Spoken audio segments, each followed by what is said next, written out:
Hey there, thinkers. Welcome back to another episode of Critical Hit. My name is Est, and I wanted to go over the news from the Victoria's Secret fashion show. So let's get into it.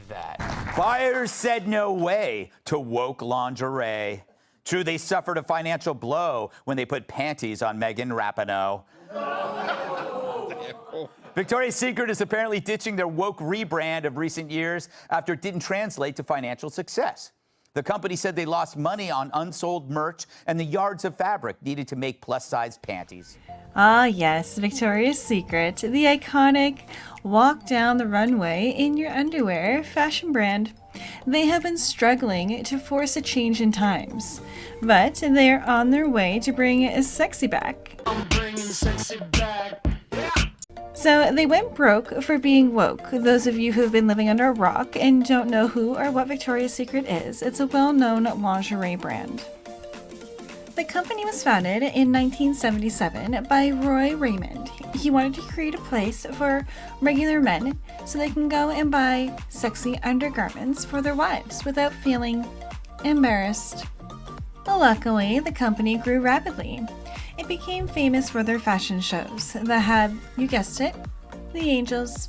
These supermodels would strut down the runway in these elaborate outfits and beautiful wings.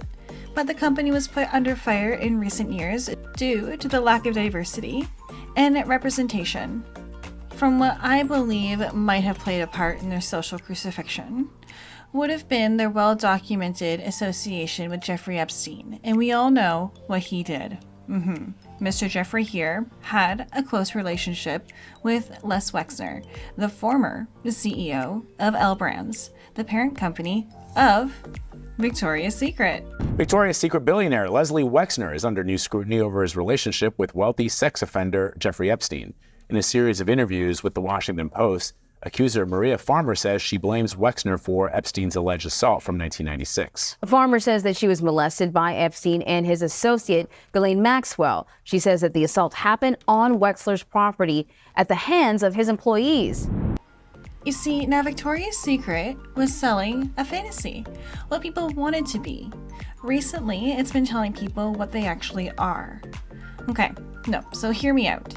Even if you weren't the most attractive lady in the world, you don't look like Gigi Hadid. Or maybe a husband is buying lingerie, but his wife was not a supermodel. Once you get that itty bitty number on that looked like the one Gigi Hadid had, you'd feel like you had like that supermodel vibe. And that's the fantasy right there that you're paying for. So you can feel just like Gigi Hadid. Okay, so if you can't relate with that, what about this? Would you rather fantasize looking like Megan Rapinoe in lingerie? Or would you rather fantasize looking like Kendall Jenner in lingerie? Right? Obviously a no-brainer. But I can also flip it. And would you rather fantasize playing soccer like Kendall Jenner? Or would you rather fantasize playing soccer like Megan? See? I would rather play soccer like Megan rather than Kendall Jenner, but however, I would rather walk the runway and look like Kendall Jenner in lingerie than look like Megan. These deranged people at Victoria's Secret seem to forget this point. In an attempt to be on the right side of history, they went woke. They announced in June 2021 they ditched their angels and hired a diverse group of women of all shapes and sizes as spokespeople, like Megan Rapinoe and biological men, trans women, and plus-size models. Now, this was supposed to promote inclusivity and the feminist image, and to address women who felt alienated by the brand. But turns out, when you go a little woke, you get a little broke. So let me get this straight. They've used biological men to sell female sexiness to 90% heterosexual customer base. It really wasn't a shock when people didn't buy into the woke fantasy. So now that sales have dropped dramatically, Victoria's Secret has decided to revert back to its original brand, which just oozes sexiness over wokeness. So it looks like Victoria's Secret plans on hiring models from the show that was canceled back in 2016.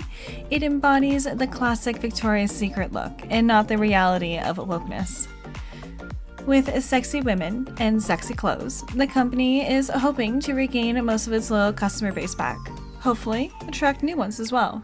Well, it looks like Victoria's Secret has learned you can't please everybody. In their ultimate quest to be more woke, they've alienated most of their customer base. Imagine a bunch of guys getting off a long shift from construction.